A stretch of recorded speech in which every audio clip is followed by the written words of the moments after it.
But now we've got to turn this stuff into business. So back to you, Silas. Your wife was telling me that your business started because you were making the clothes in China for Ralph Lauren. And somehow you flipped that equation to become the brand owner.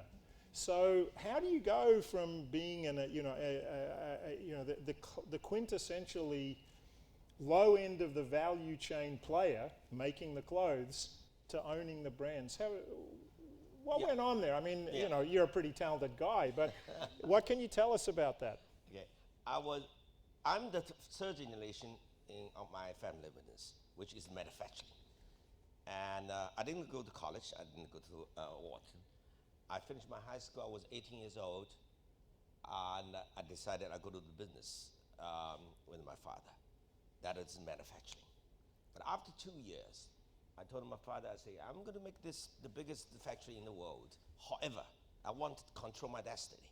I want to do brand names.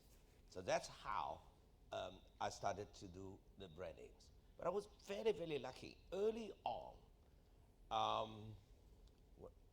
that was about 40 years ago, the world started, in our apparel fashion world, started designer brands. And that first one was a French one, Pierre Cardin. And then came Ralph Lauren, which is American and with the biggest single consumer market because America has such a big middle class base. So that's how I was lucky to be involved there. And then we had a chance to buy Tommy Hilfiger and do Ralph Lauren.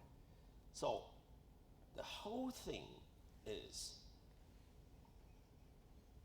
great American middle class consumer market, which if you catch them well, you can create tremendous wealth.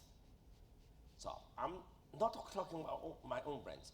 Just recently, there is a Lululemon out of nowhere because the clothes meet the demand of the middle class changing lifestyles. There was Under Armour you mentioned, but also there is other things, not only clothing. Chipotle, out of nowhere, last 10 years became $10 billion. And the Coca-Cola people didn't want it, they spin it off because it meets the new demand of the middle class. Everybody want to eat clean and organic. So Shake Shack is taking on or taking over from McDonald's. So is Shake Shack. But the biggest brand building actually was Starbucks. Out of suddenly, Starbucks came to life for everybody, including in Europe. People in Europe drink coffee for hundreds of years. Now they don't want coffee; they just want Starbucks. Okay, so I'm gonna get back to Mona. Those of you who know me a little bit know Australians know that Australians are obsessed about coffee, and those of you who know me know that I'm always trying to find the best cup of coffee in town.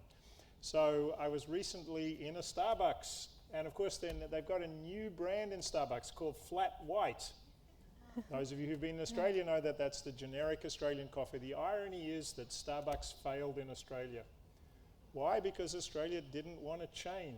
But that hasn't stopped Starbucks leveraging the flat white thing, and they'll even charge you a premium now for your high-end Australian coffee.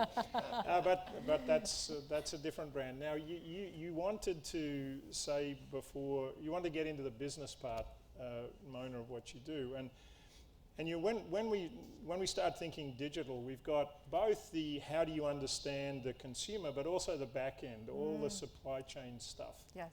So, what's your key to success? Are you better at the back end than anybody else? Did you have a better idea than other people?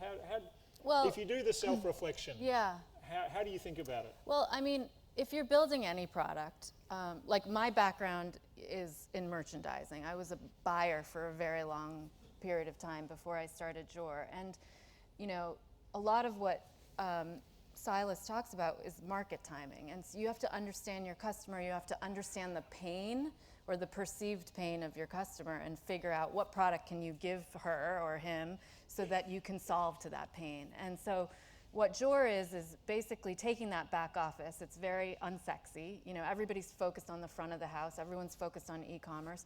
No one's really focused on the back of the house within the wholesale world, and taking that and digitizing that, bringing it online. And the only way you can really do that when you're dealing with supply chain is understanding the pain intimately.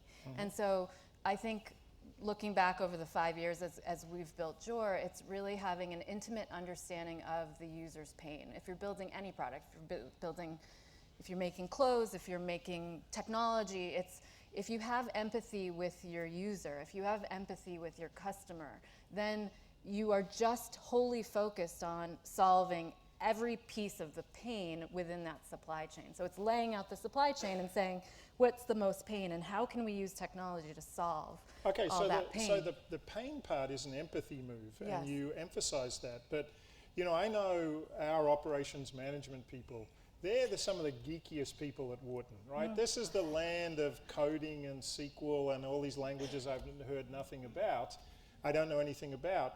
Do you have to understand, do you have to be able, do you have to understand the geeks? Do you talk to the geeks? I was an ops major, I was a marketing major, and I had a class with Marshall Fisher. Hey, and a leading I geek. Yeah, love him. That's and nerd chic and right there. you know, I use this in my daily life, because when you're building product, you never have, even if you're Mr. Chow, you do not have infinite resources. You do not have infinite time.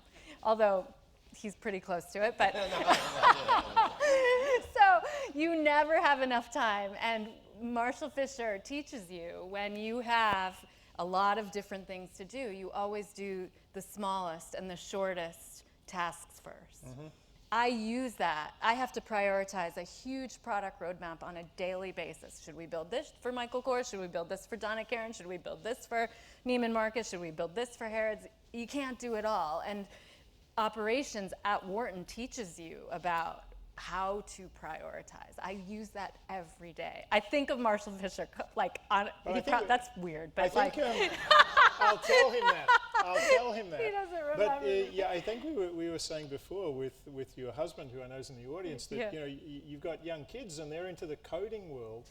If you're going to use all the technology, how much of it do you have to understand? Can you take on trust what the coders do for you? You know, what kind of advice would you give us now in terms of educating new business students? Do we have to put even more technology into a business education, or is the stuff that Marshall taught you still going to last? That's how you prioritize and think about your business. But I mean, I think everyone should know the rubric around coding. Everyone should understand the frameworks of coding. Do you need to code?